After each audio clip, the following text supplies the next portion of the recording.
You cannot win the war against the world if you can't win the war against your own mind.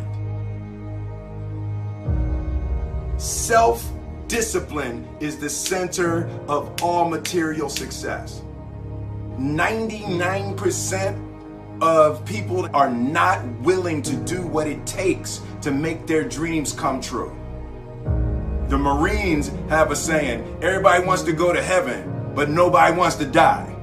And that's just real. At the center of bringing any dream into fruition is self-discipline.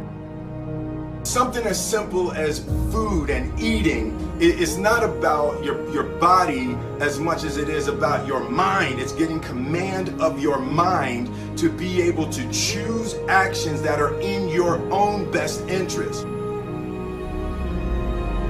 A lot of people are just trying to change. A lot of times, like I just did a podcast on habits, right? How to be able to adopt new habits and also delete and get rid of, break bad habits, right? And so a lot of people always want to usually make a change on behavior. They want to get themselves to work out. They want to get themselves to meditate. They want to get themselves to read more each day. They want to get themselves to X, right? Or they want to stop some behavior. They want to stop smoking. They want to stop eating this food. They want to stop, I always tell people, stop checking your phone the first hour of the day. You've heard this many times, right? You win the first hour of the day, you win the day. Every day we are choosing. It's not in our own best interest, right? So if the world is attacking you and the world wants to fight you and the world's trying to hold you down, so you're gonna kick yourself in the balls? So you're gonna stop yourself from getting what you dream?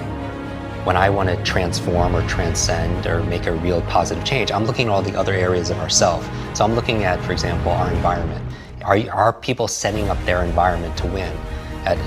So change doesn't just happen at this level of behavior, but what you have to change the environment. So for example, if you want to stop eating a certain food, it helps to be able to have not have that food in your home, right? So you change the environment.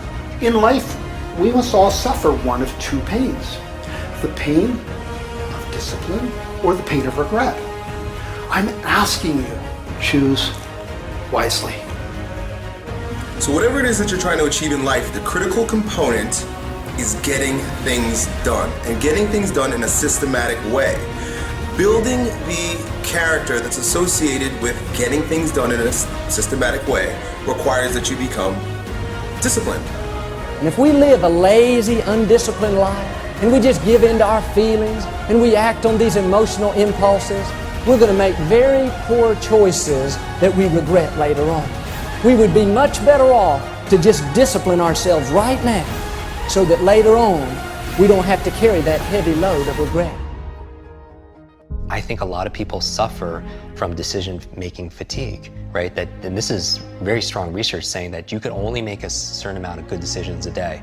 And after that is spent, you can't anymore. And that's really been fine-tuned in the medical field with surgeons and such, in terms of seeing their, where they're making their errors and stuff with early on in the day or later in their days and stuff like that. But we all, as entrepreneurs or as employees and executives or as parents, we all can make a certain amount of decisions. And that's why, people like Mark Zuckerberg or Tony Hsieh, they wear the same t-shirts and sweatshirts all the time because they don't want to spend, use up one of their decisions thinking, oh, what am I going to wear today, right? And so my goal is to streamline my life, put the routines, the first hour of the day and the last hour of the day, I really micromanage to the point where it's habitual. I don't even have to think about it.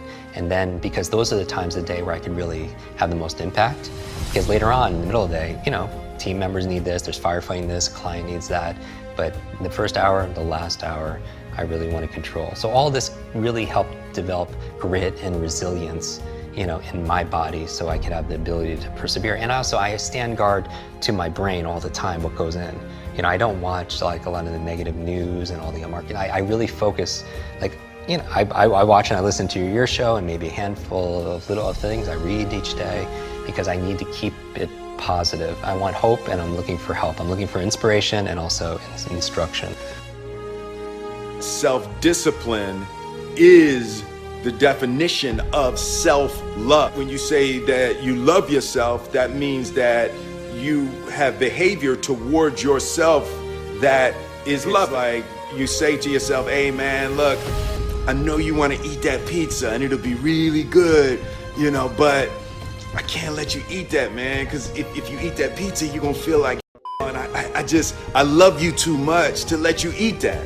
And I think the word discipline has kind of gotten a bad name. We think about it in terms of punishment. I'm not talking about discipline in that way. I'm talking about discipline in the sense that you forego immediate pleasure for the exchange of long-term self-respect. Self-love is, hey, look, I know you got a test on Monday, you know. I know you really want to go out with your friends. It's Saturday night, you want to go out, but if you fail that test, you're not going to feel good about yourself.